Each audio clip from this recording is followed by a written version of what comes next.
Hi guys, let's jump right into it. So just to orient ourselves real quick, let's take a quick peek at the floor plan again. We've got your existing courtyard area here with the outdoor kitchen and the seating area with the fireplace, as well as the detached bathroom, and of course the existing pool area. So let's jump right into the 3D model now. So this is more or less the same view of your space. We've got the outdoor kitchen, seating area, bathroom space, and of course the pool. So what I want to do is I want to start as if we were standing at the back doors, excuse me, the back doors of your home, just coming out through to see the backyard for the first time. So let's go and stand down there. And I think we've got a pretty spectacular looking space here. I am extremely excited about this design. It's based pretty heavily on a lot of the material palettes and the features that we had talked about.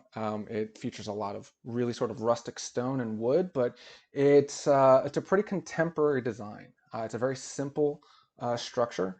It's really just three sets of posts and beams with a stacked stone anchor at the end, and then some crisscrossing steel rods to provide some lateral support against earthquake loads. But other than that, it's pretty simple. The finishes could be as high end as you guys are willing to go, but we can talk about that as we iterate on this design.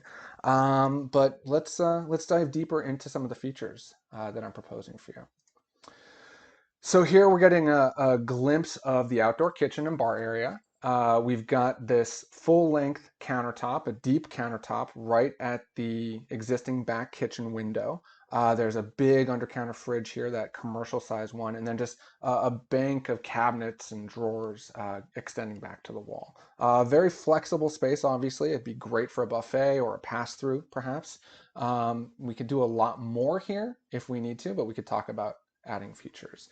A big feature that I know you guys were really excited about was having an array of skylights in the covered patio. And I think what we've got here is really phenomenal. It's meant to be an array of the biggest standard skylights that Velux makes, at least in their standard lines. They have gargantuan size skylights, but these are normal standard sizes.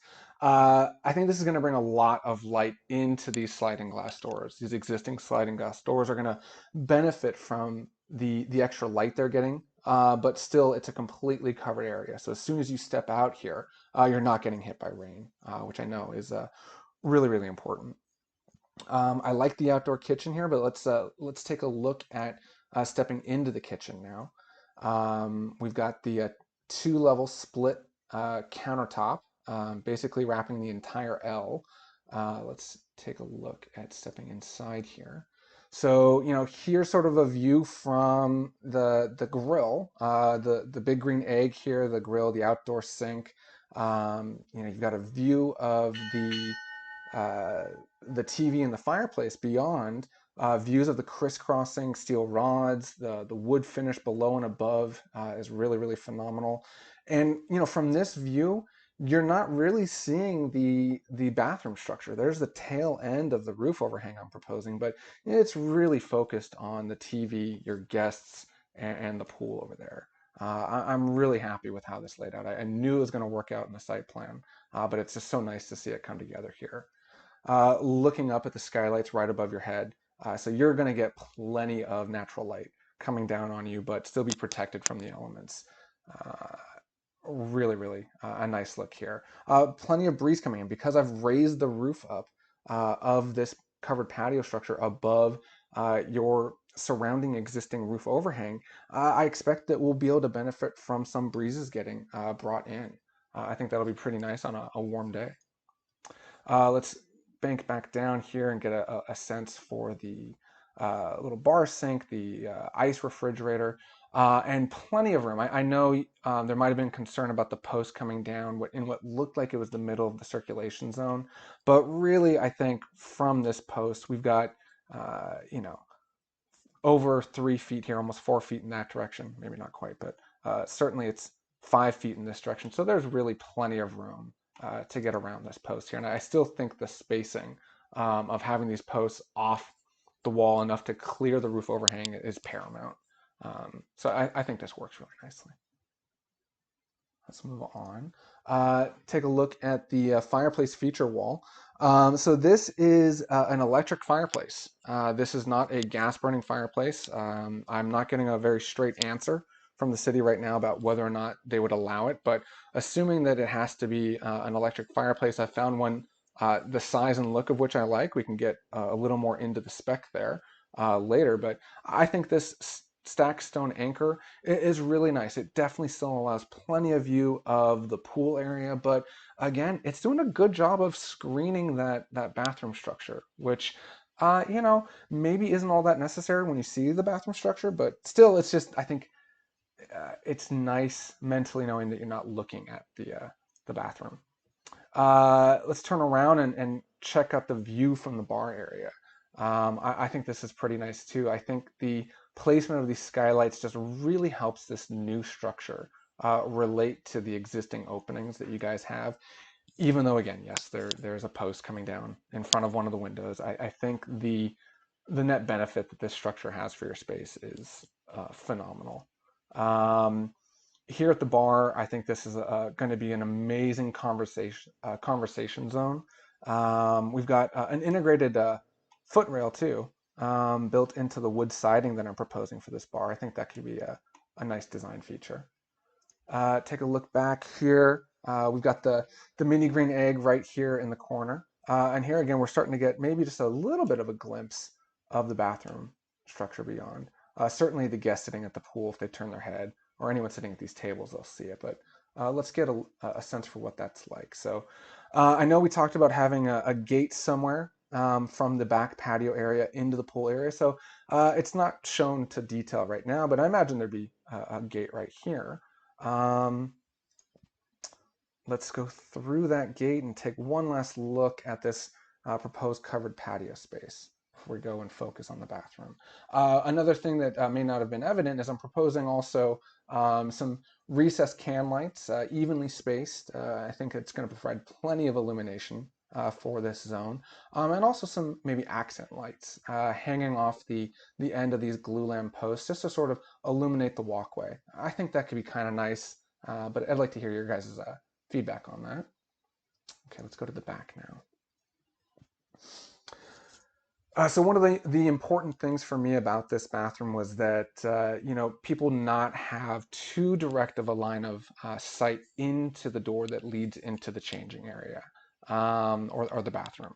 So here you're just starting to get a glimpse of that, but from most parts of the backyard, this screen wall that we designed, that we talked about, is doing its job. It's really sort of providing privacy to that door for when the door opens, or if it opens accidentally and someone forgets to lock it.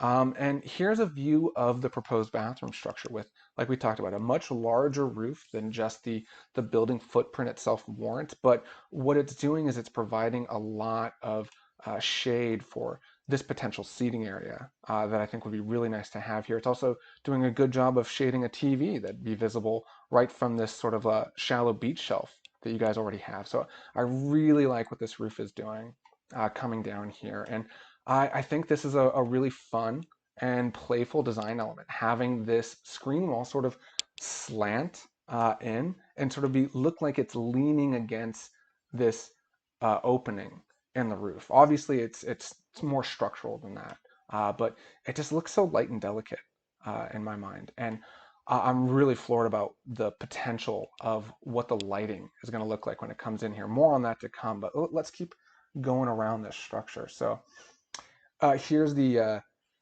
entry to the bathroom. And here's that sort of hallway this open hallway that's created by the exterior bathroom wall and the slanted screen wall. The seating area right here. As you know, the shower area is just going to be around this wall, and I thought it'd be nice to incorporate some towel hooks right here, and sort of a way of saying, the shower is being used, just visually letting people know that someone's waiting there. There's other places for the towels as well that we'll see, but I thought that'd be a sort of a subtle nod or subtle way of indicating it's occupied. Coming around the corner here, we see the two-person outdoor shower. It's very large. It's very grand. I think this is a phenomenal space, especially with the landscaping that I'm proposing in this 10-foot setback that you have to maintain. So here's the shower. It's placeholder finishes for now, but a big sort of L-shaped tile wall with an inset niche, sort of wrapped in this wood accent that is carried over from the other outdoor patio structure. I think this is going to be phenomenal. It's covered, so we've protected from significant stormwater, but we'll put a couple area drains here to collect the shower water and connect that to the sanitation system. Here we're seeing the back of the structure where we have the inset cabinets for the outdoor storage. Here's a water heater cabinet. And here is a tall window flush up against the ceiling that's going to bring in a lot of natural light into the bathroom structure, which is going to be really, really nice. We'll talk more about that as we progress through this design and start really fleshing out the interior space. But again, just the composition of this structure is really, really fun, really neat. I've had a lot of fun designing this. It's turned out really, really special, I think. Where are we here? Yeah, so let's take a look at just what I expect the lighting to be like on this structure. So because again, this wall is slanted and the opening in the roof is slanted too. There are these two sort of angles that come together and just sort of really make it beautiful throughout the day. And again, imagine I was showing some bougainvillea planted against this wall. I think the shadows that you would get on that plant, that texture would be phenomenal. But of course, the wood here is going to be just gorgeous on its own while that bougainvillea is growing, of course. Um, and so, yeah, I think just watching the sun play day over day throughout the year is just going to be really, really fun on this wall. But of course, I want to hear your guys' feedback. I know it's just been the floor plans for now. This is the first glance you'll be getting of the proposed style and exterior design. I really can't wait to hear what you guys have to say. All right, bye-bye.